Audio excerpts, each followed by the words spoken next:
Russian President Vladimir Putin to hold a meeting with his National Security Council after attack on Crimean Bridge, which he's calling a terrorist act. Thousands protest in Bosnia demanding a recount in the presidential election, as reports point to irregularities. Officials say road and rail traffic have partially resumed following Saturday's fiery explosion on a strategic Crimean bridge. The blast has provoked Russian President Vladimir Putin into holding a meeting of his National Security Council in the Kremlin today. Putin has already described the incident on the key bridge, which links occupied Crimea to the Russian mainland, as a terrorist act. Сомнений нет, это теракт, направленный на разрушение критически важной гражданской инфраструктуры Российской Федерации. Совершенно верно. И авторы, исполнители, заказчики, спецслужбы Украины. Officials say 3 people were killed in the blast on the bridge. There's speculation that the victims could have been in a nearby car when a lorry blew up. Political analysts say the explosion is highly significant. Это наглядное подтверждение слабости путинской армии, путинских спецслужб, путинского государства, путинского режима, самого Путина. И оппозицию это, безусловно, воодушевило, а лоялистов это деморализовало. То есть это, поскольку это еще раз они убеждаются в том, что когда власти говорят, что все идет по плану и мы побеждаем, они врут. Meanwhile, in the city of Zaporizhia in Ukraine's southeast, a search operation continued throughout the night. Hope has all but disappeared of finding anyone alive in the rubble following Russian missile strikes on several residential buildings. At least 13 people are now known to have died, with as many as 90 more injured.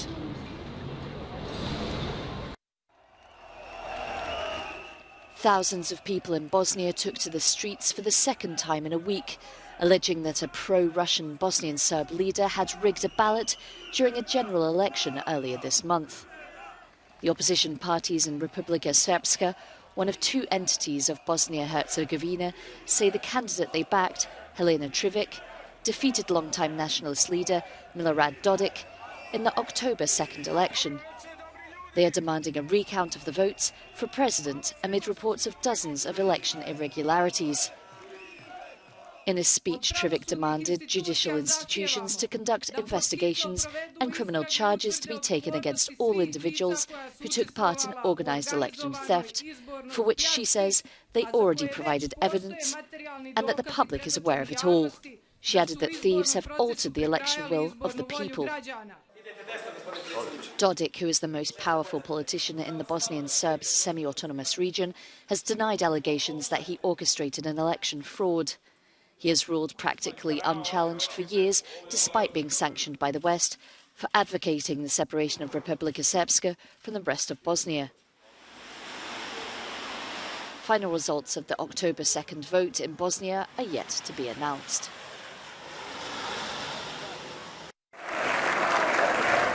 Austrian President Alexander van der Bellen appears to have secured a second 6-year term in office by winning a clear majority of votes and avoiding a runoff. According to projections, the 78-year-old incumbent swept 54.6% of the votes, with 6 other candidates, all men, lagging far behind. It's a bit difficult to explain, especially the journalists, that you do not only need a majority. Majority on the 9th of October means having more than all the others together. That's what it is. Although the position is largely ceremonial, the former Greens leader had campaigned on a slogan of clarity and stability and had been billed as a safe pair of hands as the ripple effects of Russia's invasion of Ukraine push up inflation throughout Europe. It's great that it was possible already in the first round. Although, as a Green activist who likes to talk with people, I would not have been afraid of a second round. It would have meant more time to talk to people and convince them of our ideas. There were 7 contenders in Sunday's election, but van der Bellen had the implicit or explicit backing of Austria's mainstream parties. The Freedom Party was the only one in Parliament to field a candidate against him. The confirmed final result will only be announced after counting the absentee ballots later today. Psychologist Natalia doesn't get news about Ukrainian army moves from TV. Like others Euronews spoke to in the Mykolaiv region, every day she follows anonymous first-hand reports on social media and knows personally Ukrainian soldiers on the front line, as well as the volunteers that are trying to help the civilians living on the territories. What is going on in Mykolaiv and the Mykolaiv region is a horror. This is a real horror. What is going on in Kherson is unimaginable. It's Bucha number 2. The closer the Ukrainian soldiers are to Kherson, the greater the chances of more civilians staying alive. Every other evening, Natalia bakes and sends food to the front line to support Ukrainian soldiers. The road to get there is hard. The one to Kherson, temporarily occupied by Russia, is way harder than it used to be. A drive that used to take 1 hour now takes volunteers 6 days. Then medicine can also be confiscated by Russian army at checkpoints.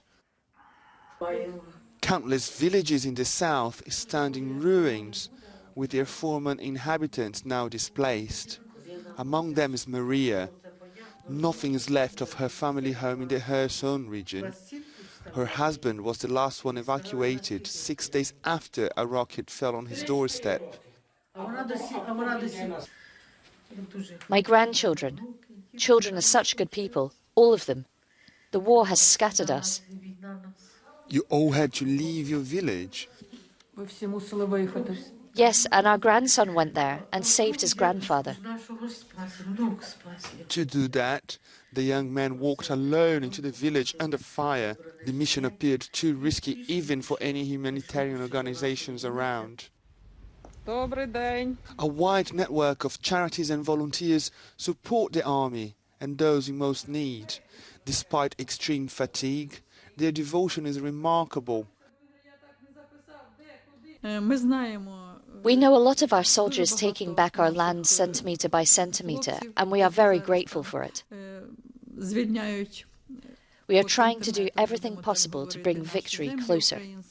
For people in southern Ukraine, the advances of the Ukrainian army mean the end of the imminent danger for them and for their families, and a chance to start rebuilding their lives.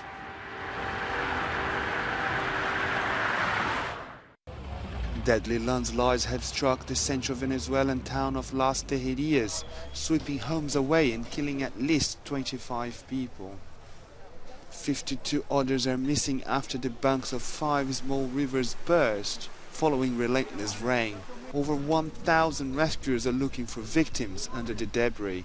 Heavy rains caused by the La Niña weather pattern is causing havoc in the region. La Niña is the term adopted for weather pattern that occurs in the Pacific Ocean. It's a naturally occurring weather system which involves a cooling of the Pacific Ocean and usually brings wetter conditions to Asia, Africa and Latin America. Times are hard for Dutch fishermen, like those based here in Den Helder.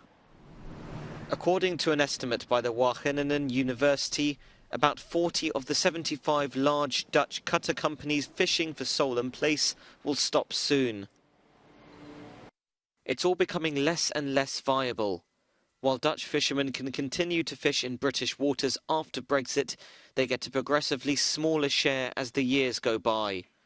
Licensing has also become more laborious and costly. Wind farms and increasing closed-off sea areas have also added to the burden. Fishing areas where you have to earn your living, where you catch your sole and your place, you lose all that to closed-off areas, wind farms. It doesn't stop. Fishermen have been lured by a government compensation scheme. If they set up in 1.5 months, they will receive remuneration which could amount to several million euros per ship. This, combined with high fuel costs due to the war in Ukraine, have tipped many over the edge. Those nature reserves and wind farms at sea were already worrying the fishermen, but the last push they've had is the explosion in fuel prices. Fuel costs have doubled and they just can't bear it. That made them decide to make use of the buyout scheme. Many men have devoted their whole lives to this industry. even with the buyout, as Jaap says, they don't know what they'll be able to do next.